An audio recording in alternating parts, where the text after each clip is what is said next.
अस्सलाम वालेकुम, आदाब। मैं हूं खलील फरहाद। आज मंगल है, मार्च की 18 तारीख। उर्दू तारीख है 17 रमज़ानुल मुबारक। आइए शुरुआत करते हैं स्पीड न्यूज़ की।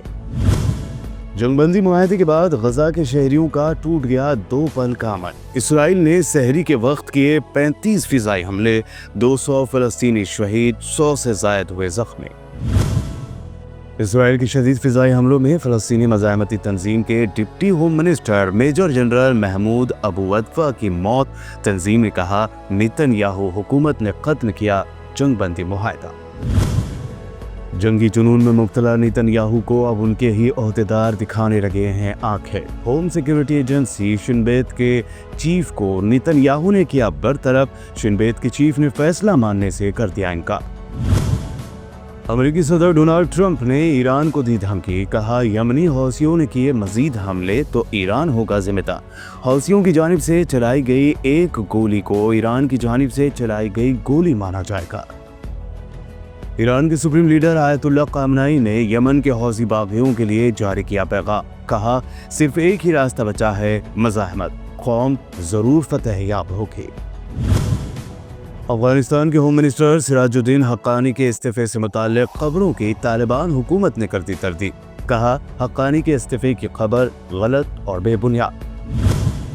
कुवैत में ड्राइविंग के दौरान खवातीन के हिजाब या नकाब पहनने पर पाबंदी के कानून पर हुकूमत ने दी वजाहत। कहा, ड्राइविंग के दौरान नकाब पहनने पर पाबंदी का कानून नाफिजुल अमल नहीं। सऊदी अरब में वली अहद मोहम्मद बिन सलमान की सख्त हिदायत के बाद जिस्म फरोशी, मसाज पार्लर्स में गैर कानूनी एक्टिविटीज और भीख मांगने वाले 50 अफराद गिरफ्तार। औरंगजेब की खबर को हटाने या कलमा वाले परचम को जलाने की खबर के बाद नागपुर में कल रात हुआ तशद्दुद। कई अफराद को लिया गया हिरासत में, मुतादिद पुलिस एहलकार जख्मी, कई इलाकों में लगा है कर्फ्यू। नागपुर में हुए तशद्दुद के वाक़यात के लिए शिवसेना यूबीटी लीडर संजय राउत ने भगवा तंजीमों को ठहराया जिम्मेदार। कहा, बीजेपी और आरएसएस की गैंग ही करा रही है दंगा। कांग्रेस ने नागपुर तशद्दुद को बताया बीजेपी की आइडियोलॉजी का असल चेहरा। पवन खेड़ा ने कहा, 300 साल पुरानी तारीख को हथियार बनाकर तकसीम करने और बदअमनी पैदा करने के लिए किया जा रहा है इस्तेमाल। मजलिस इत्तेहादुल मुस्लिमीन के लीडर वारिस पठान ने नागपुर मामले पर कहा, 400 साल पुराने मुद्दे पर की जा रही है सियासत, नफरत फैलाने वालों के खिलाफ होगी कार्रवाई। महाराष्ट्र के डिप्टी सीएम एकनाथ शिंदे ने ठाणे के डोंबिवली इलाके में शिवाजी महाराज के मुजस्समे की नकाब कुशाई करते हुए औरंगजेब की तारीफ करने वालों को बताया मुल्क के गद्दार। पीएम मोदी की तारीफ करने में ओडिशा के बारगढ़ से बीजेपी एमपी प्रदीप पुरोहित ने हद कर दी पार। कहा, पिछले जन्म में शिवाजी महाराज थे नरेंद्र मोदी। हर तरफ मच गया हंगामा। 42% बीसी रिजर्वेशन तक चैन से नहीं बैठूंगा, सीएम रेवंत रेड्डी का ऐलान। अपोजिशन से भी की ताउन की अपील। कुल जमाती वफद जल्द करेगा पीएम मोदी से मुलाकात। राजीव युवा विकासम स्कीम का रेवंत रेड्डी ने किया है आगाज। 5 लाख बेरोजगार नौजवानों को 6000 करोड़ कर्ज जारी।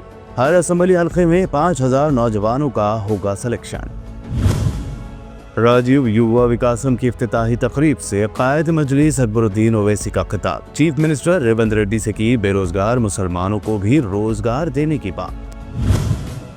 असेंबली में बीजेपी अरकान ने किया शर्मगेज मुतालबा। कहा, तेलुगु यूनिवर्सिटी के बजाय उस्मानिया यूनिवर्सिटी का नाम कर दिया जाए तब्दील। कांग्रेस और मजलिस अरकान ने किया एहतजाज। उस्मानिया यूनिवर्सिटी के नाम को बदलने के बीजेपी के मुतालबे पर मजलिसी एमएलए अहमद बलाला का करारा जवाब। कहा, एहसास वो शर्म नाम की चीज नहीं है। उस्मान अली खान सिर्फ निजाम ही नहीं थे बल्कि उस वक्त के आंध्र प्रदेश के पहले गवर्नर भी थे। रेवंत रेड्डी की गलत पॉलिसियों से तेलंगाना में माली दिवालिया। केटीआर ने लगाया इल्जाम। कहा, चीफ मिनिस्टर ने कर दी रियासत की तौहीन, हुक्मरानी में हुए बिल्कुल नाकाम। बीआरएस हुकूमत में मुसलमान खुशहाल और पुरसुकून थे। बीआरएस कायद हरीश राव का दावा। मुसलमानों के मसाइल पर असेंबली में आवाज बुलंद करने का दिलाया यकीन। बीआरएस एमएलसी के कविता का सवाल, गरीब लड़कियों की शादियों में 1 तोला सोना कब देगी सरकार। मिनिस्टर पोन्नम प्रभाकर ने कहा, 1 तोला सोना देने की नहीं है कोई स्कीम। ट्रैफिक रूल्स की खिलाफ वर्जी पर सजा हुई सख्त, ड्रिंक एंड ड्राइव पर 10,000, बिना हेलमेट गाड़ी चलाने पर 1,000 रुपए जुर्माना और 3 महीने के लिए लाइसेंस हो जाएगा सस्पेंड। रेड सिग्नल जंप पर लगेगा 5,000 का फाइन। जीत के लिए तरस रही है पाकिस्तान की क्रिकेट टीम। 5 T20 मैचेस की सीरीज के दूसरे मैच में भी न्यूजीलैंड के हाथों मिली शिकस्त। शाहीन अफरीदी को एक ही ओवर में लगे 4 छक्के।